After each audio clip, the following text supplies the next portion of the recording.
Good afternoon, FPL world. It's FPL Chad here, back with a video. Apologies, I'm a busy man and I've just come out of the gym. It's not some sort of boast, it's just I'd never found 5 minutes. So I just wanted to talk about my game week 1 team very shortly. It wasn't the best. Had I bench boosted, I would have got an extra 22 points because I would have probably moved my Coventry 4.0 to a Ipswich 4.0, which would have given me an extra point and would have given me a 22 point game week bench boost, game week 1 bench boost, with Sangari and Roden sat there, and Sangari annoyingly was the first bench boost. Anyway, I did it with a dead keeper like I said I would. The reason I did this was because I didn't want to put money into keepers. I wanted one 4.5 and a 4. Now a lot of people says that limits the bench boost. It does, but it also sort of forces you more likely into an early wild card. What would you like? So please repeat. Honestly, this car just does what it wants. Anyway, so had I bench boosted, I would have beaten 90% at bench boosts anyway. Keepers can quite often get a 2-pointer. Verbruggen did get 6 points, fair play. But anyway, like I said, I can bench boost, and then I don't have to lock into a wild card, and that was my aim really. I want a wild card at the very earliest of international break, which is game week 6. The reason for that is because it's 3 weeks. Anything can happen in that 3 weeks time, therefore I am covered. But if I can, I'd leave it even longer. I'll just save it for a rainy day, because at the end of the day, my team, I've got 2 4.5 million defenders that I'm happy with, Azure and Roden. I've got Maguire that I'll move on. The likelihood is after this week I get rid of Mbuemo and Maguire and swap them for Elliot Anderson perhaps and Givardio. That way I keep up with the free hit 3 teams, and I'm free hitting in 4 to get in the Chelsea. I'll go triple attack against Hull again. Hopefully this time it prevails and not like Man United flops, because at the end of the day Hull are still defensively the 20th worst team in the Championship.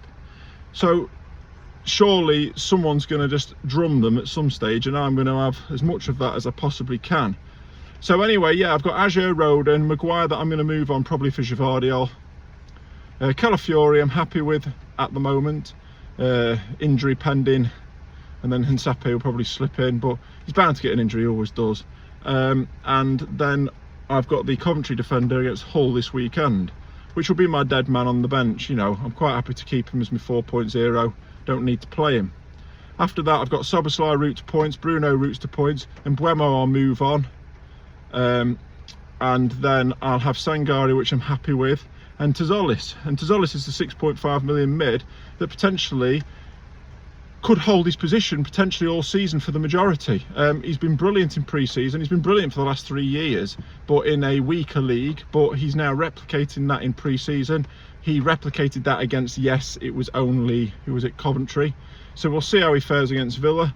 But if he puts in another performance, Arteta's going to look at him and think, I don't need to find someone for the first team. We have got our first team left winger at 6.5 mil, probably the best in the game potentially, as he's playing for the champions.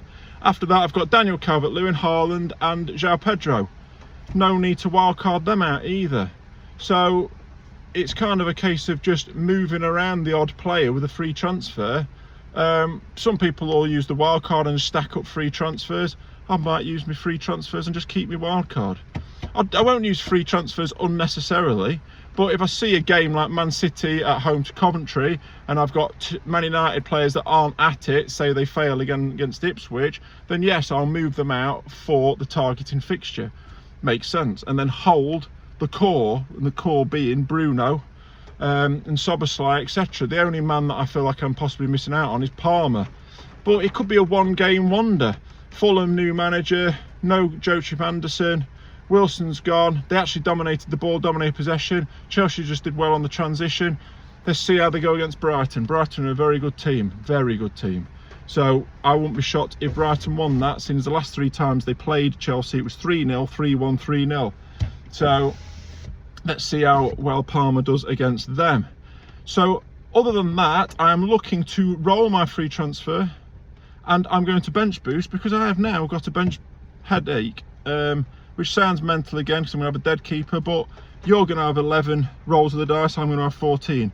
But on my bench I have got Roden, Sangari or Tazolis, and I will have the Coventry defender at home to Hull, Maguire against Ipswich. So all of them have got a reason to play, therefore I'm just going to bench boost, get it out of the way. If I get 8 points, who cares? I could have got 22 last week.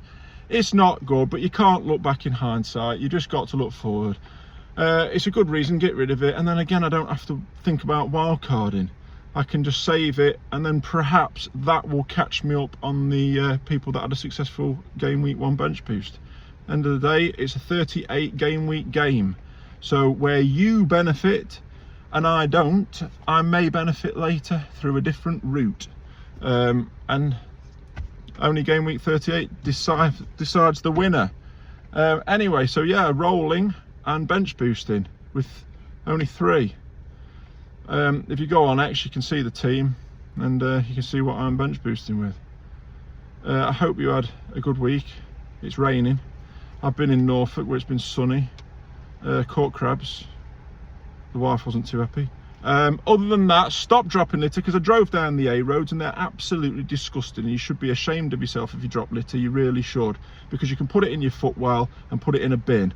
Throwing it out the window, this is absolutely, you drive anywhere in the Midlands to Norfolk and tell me it isn't the most beautiful country, and you are ruining it just because you're lazy, because you're a Monster energy drinking non-athlete. I mean, I've never seen something so funny in my life as half of the people that drink energy drinks are the ones with least energy. You make me laugh. Drink some water for a change, eh? Anyway, take care, peace.